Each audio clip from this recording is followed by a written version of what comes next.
जय जगदम्बा दोस्तों, आज हम डिस्कस कर रहे हैं श्रीमद् भगवत गीता के अध्याय 1 कुरुक्षेत्र के युद्ध स्थल में सैन्य निरीक्षण के बारे में। इस अध्याय में टोटल 46 श्लोक हैं, 46 श्लोक हैं, जिन श्लोकों को हमने 2 के, 3 के और 4 के पेयर्स में 40 सेकेंड 50 सेकेंड के वीडियोस बना के उनको इंस्टा रील्स पे, फेसबुक पेज पे और यूट्यूब पे शॉर्ट्स के रूप में अपलोड किया है। और इनको इस तरह अपलोड करने का हमारा मकसद है कि ये जो लोग आजकल आप देखो स्टेटस पे आलतू फालतू चीजें हम लगाते हैं और उन्हीं चीजों को हम देखते हैं। श्रीमद् भगवत गीता हमको जीने का सही तरीका सिखाती है और ये श्लोक हमने सदियों से याद रखे, हमारे पूर्वजों ने इस ज्ञान को ग्रहण किया, लेकिन हम लोग पिछली 3 पीढ़ी से लगभग ये भूल चुके हैं। तो हमारा मकसद है कि आप ये शॉर्ट वीडियोस अपने स्टेटस पे लगाएंगे और डेली आप जब ऐसी चीजें देखेंगे, ये हम सबको मुंह जबानी याद होने चाहिए। टोटल गीता में कितने अध्याय हैं और कितने श्लोक हैं, आज ये तक लोगों को पता नहीं है। श्लोक तो छोड़िए, आप अध्याय भी नहीं पता लोगों को कि श्रीमद् भगवत गीता में 18 अध्याय है, हर अध्याय में कितने श्लोक हैं और टोटल कितने श्लोक हैं, ये डिस्कशन तो बहुत दूर की बात है। तो हमारा मकसद यही है कि ये चीजें स्टेटस में लगे। अब आप हर डेली आप किसी न किसी के स्टेटस के अंदर 30 सेकंड या 40 सेकंड में इन श्लोकों को देखेंगे, सुनेंगे और पढ़ेंगे, तो ये चीजें हर शख्स के जहन में उतरेगी और इसमें आपकी आज जो घट रही है वो घटनाएं और भविष्य में जो घटने वाली है, आज कलयुग में जो हो रहा है, इंसान के सारे दुखों का, सारी परिस्थितियों का, आप किसी भी परिस्थिति में रहो, आपको उसका हल श्रीमद् भगवत गीता में मिलेगा। तो हमारा यही मकसद है कि ये ज्ञान सब लोगों तक इजीली और इतने शॉर्ट रूप में पहुंचे कि लोगों को दिक्कत नहीं हो। अब इसके 650 पन्ने पढ़ना मतलब नामुमकिन नहीं है। आप 1 महीना 1 घंटा दोगे तो आप पढ़ सकते हो। आदमी से शेयर करें जो नास्तिक हो चुका है या नास्तिक नहीं भी है, तो आज 90% लोग इन चीजों में दिलचस्पी नहीं लेते, सिर्फ दिख गए तो हाथ जोड़ लेते हैं, मंदिर जाना जानते नहीं, ग्रंथ वेदों का ज्ञान नहीं, उनको मतलब ही नहीं है। आप देखो एजुकेशन भी आपका डेवलप होगा, आपका कंसंट्रेशन बढ़ेगा, आप बिजनेस में आगे अच्छा हो सकते हैं, हर चीज का आपको हर परिस्थिति का सॉल्यूशन मिलेगा।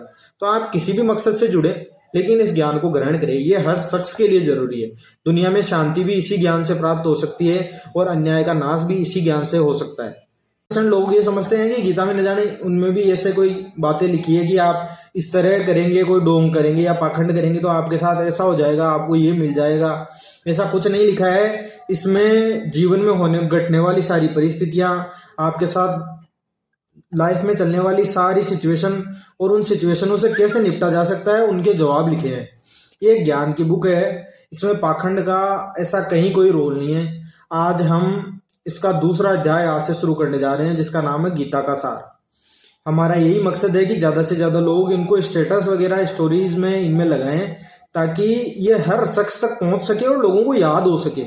लोगों को ये पता ही नहीं है कि कितने श्लोक हैं गीता में, कितने अध्याय हैं। हमारा मकसद है कि अध्यायों का ज्ञान हो, अध्याय के साथ साथ श्लोक भी सबके मुंह पे हो। इन श्लोकों का सार और इन श्लोकों का आप डीप मतलब खुद ब खुद आप समझेंगे। अगर आप इनको 2-3 बार गौर से सुनेंगे और पढ़ेंगे तो आपको खुद ब खुद अपने आप समझ में आने लग जाएगा। गीता का सबसे बड़ा यही एडवांटेज है कि आप इसको 2-3 बार पढ़ेंगे तो आप इसका जो मूल प्ररूप, जो भगवान श्री कृष्ण स्वयं कहना चाहते थे और लोगों को समझाना चाहते थे, वो खुद ब खुद समझने लगेंगे। आप सोच रहे होंगे कि आध्यात्म से और ये गीता से जुड़ने से या भगवान से जुड़ने से ये क्या है, ये अपने में ये तादाद लोगों की बढ़ती जा रही है दिन ब दिन। ये जिनको आप खुद को मतलब मॉडर्न समझने के चक्कर में मान लीजिए, या खुद को नास्तिक कहलवाने के रूप में कि मैं नहीं मानता, मैं बिलीव नहीं करता, मैंने देखा नहीं, इसलिए हमने देखी तो हजारों चीज नहीं जो इस धरती पे मौजूद है, इसका मतलब आप मानोगे नहीं। ना आपने सुना ना देखा, हर शख्स को हर चीज का नहीं पता, लेकिन इसका मतलब ये है कि आप उसको मानोगे नहीं। उसी तरह आज लोग भगवान के ऊपर या इन किताबों के, इन ज्ञान ग्रंथों के ऊपर यही चीजें कहते हैं कि मैंने देखा नहीं तो मैं मानूं कैसे। आपको एक चीज चुननी होगी सही और गलत में से।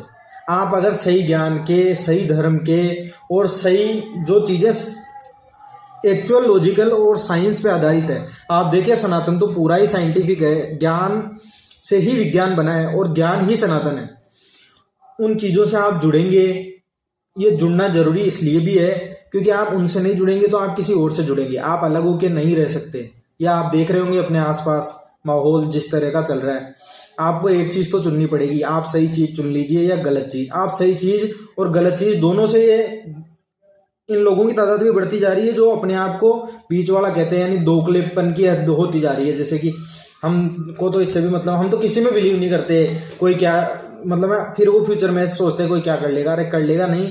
आप अलग होके रहेंगे तो आपको गलत चीज अपनानी पड़ेगी, अगर आप अपनाओगे नहीं तो आप पे जबरदस्ती थोप दी जाएगी।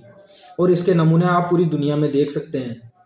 आप अगर इस चीज से हटेंगे, आप अपने अध्यात्म, अपने धर्म और अपने सनातन से हटेंगे तो आपको कोई चीज अपनानी पड़ेगी। आप खुशी से अपनाओ, आप मजबूरी में अपनाओ, डरा धमका के आप पे थोपी जाए, वो आपको अपनानी ही पड़ेगी। तो इससे बेटर है आप सही चीज अपनाओ और सही ज्ञान ढूंढने की कोशिश करो।